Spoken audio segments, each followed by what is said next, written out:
চাকুরিতে পুনর্বহালের দাবিতে সচিবালয়ের সামনে আমরণ অনশন কর্মসূচি চালিয়ে যাচ্ছেন পুলিশের 40তম ব্যাচের অব্যাহতি পাওয়া শিক্ষানবিশ 321 জন উপপরিদর্শক এসআই।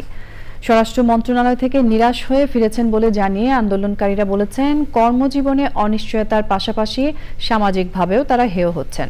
শাকের আদনানের রিপোর্ট।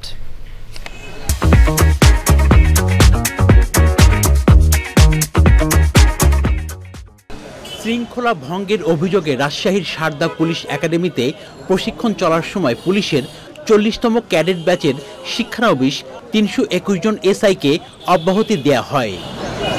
এরপর 5 ও 6 জানুয়ারি তারা সচিবালয়ের সামনে চাকরি পুনর্বহালের দাবিতে অবস্থান নেন। 6 জানুয়ারি স্বরাষ্ট্র মন্ত্রণালয়ের জননিরাপত্তা সচিবের কাছ থেকে আশ্বাস পেয়ে 12 জানুয়ারি পর্যন্ত কর্মসূচি স্থগিত করেন তারা।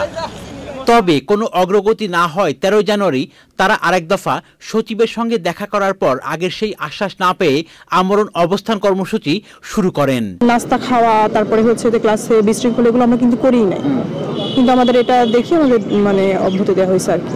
মনে করেন যে একটা মানুষ দোষ করলে তার আত্মপক্ষ সম্পূর্ণ একটা কাজ করতে দেওয়া হয়, কিন্তু আমাদের সেরকম কোনো কাজ করতে দেওয়া হয় না। দ্রুত চাকরি ফিরিয়ে দেওয়ার দাবি জানিয়েছেন তারা। যখন আমাদের প্রতিনিধিদেরকে এখানে আবার ডাকা হয়, ডাকার পর সেখান থেকে আসলে আমরা পজিটিভ কিছু পাই নাই। কোনো পদক্ষেপ না দেখে 13 তারিখে আবার এখানে এসে কর্মসূচি গ্রহণ করি। আমরা এখন আশাবাদী যে তারা আমাদের আশ্বস্ত করবেন। 62তম কারারক্ষী ও মহিলা কারারক্ষী পদে নিয়োগ না পাওয়া 48 জন এবং বিদেশ থেকে মেরিন ইঞ্জিনিয়ারিং এর উপর সরকারি স্কলারশিপ নিয়ে উচ্চতর প্রশিক্ষণ নেওয়া 17 জনকে সনদপত্র না দেয়ায় সচিবালয়ের সামনে অবস্থান কর্মসূচি পালন করছেন আন্দোলনকারীরা।